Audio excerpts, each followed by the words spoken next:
All right, everyone, welcome back to English 310 Business Communications.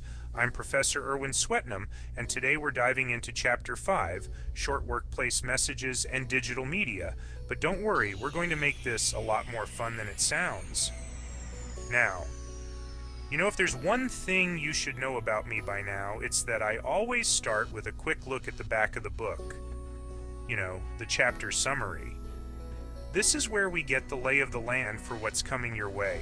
So buckle up, because after today, you'll be ready to send pro-level emails, rock your workplace messaging, and maybe even start a podcast or blog like the business boss you're destined to be. But first, let's do a fast track through the key terms and learning outcomes just to make sure we're all on the same page.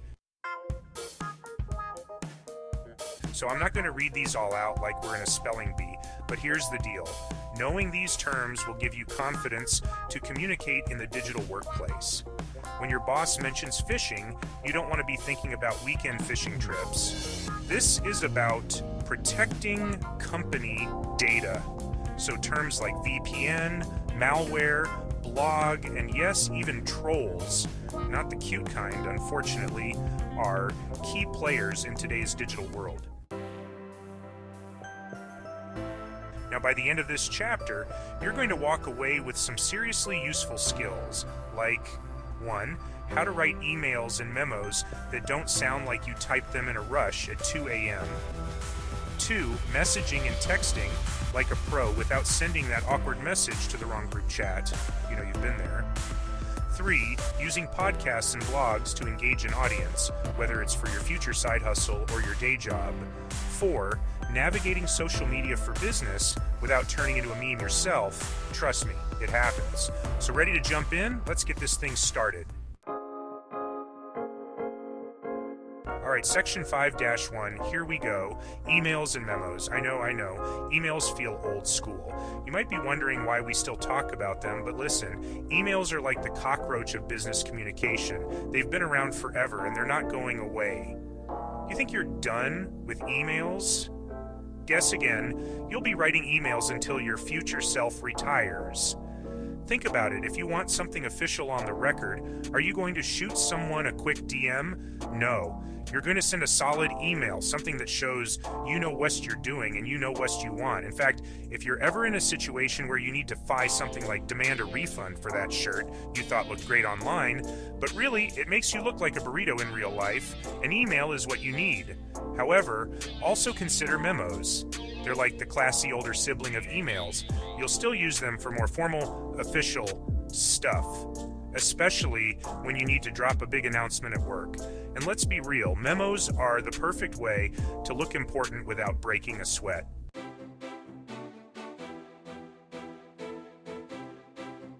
Now, 5-2, let's talk messaging and texting.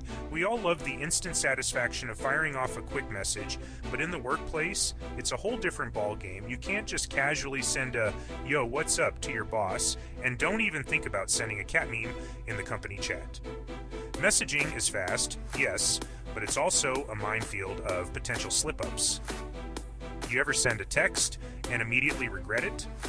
Multiply that by 100 when you're at work. Quick tip, always double check the recipient before hitting send. You don't want to be the person who sent their lunch order to the whole team instead of your buddy in accounting. On the flip side, applications like Slack are your friend when it comes to quick exchanges. Just keep it professional. Remember that one time someone accidentally sent a GIF of a dancing banana during a board meeting? Yeah, don't be that person. Section 5-3. Here's where things get interesting. Podcasts. I'm not talking about your favorite true crime binge, though I get it. That's compelling stuff. I'm talking business podcasts. Podcasts are the new cool kid in town for companies who want to get their message out there, train employees, or engage customers. Think of it like this. Podcasts are great for multitasking. People listen while they're commuting, pretending to work out, or even while cooking dinner. It's the perfect way to get your message out there while your audience is chopping onions. Fun fact, companies like IBM and Walmart are using podcasts to communicate with their employees and customers. So, yeah, even the corporate giants are getting in on this. Next up, Section 5 DSH4 blogs. If podcasts are the cool kids, blogs are the wise, experienced storytellers of the internet. Blogs let businesses share the behind-the-scenes stuff and keep customers engaged.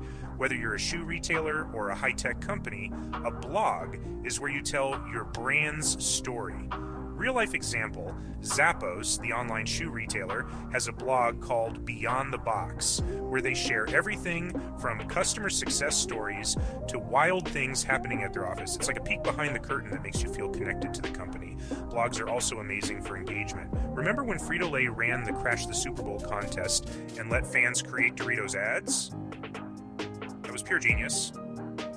Thousands of entries, all because people love to feel involved. Blogs? They're the perfect platform for getting people to engage with your brand like that.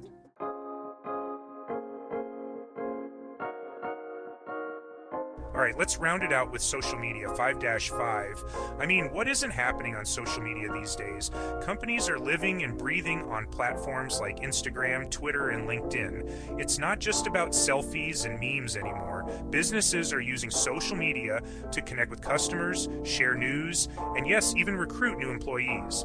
Now, here's the thing about social media. It's a double-edged sword. If you do it right, you're a genius. Do it wrong, and you're an internet meme before lunch.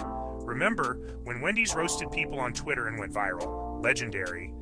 But for every success story, there's a company out there who's posted something embarrassing and had to deal with the fallout. So, rule of thumb, keep it professional, but have some fun. Just make sure you're not crossing any lines.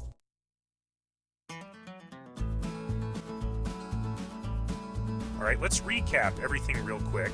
1. Emails and memos. They're not going anywhere, so learn to love them. Keep them formal and organized. 2. Messaging and texting. Quick and convenient, but don't send that embarrassing message to the wrong person. Your career will thank you. 3. Podcasts. The new way to engage your audience. Who knows, you might be the next business podcast superstar. 4. Blogs. Storytelling gold. Use them to connect, engage, and maybe even go viral. 5. Social media. Use it wisely, and it can boost your career or business like nothing else. Use it poorly, well, just don't. And most importantly, think critically. There's a lot of noise out there in the digital world, so always check your sources, and don't believe everything you see online.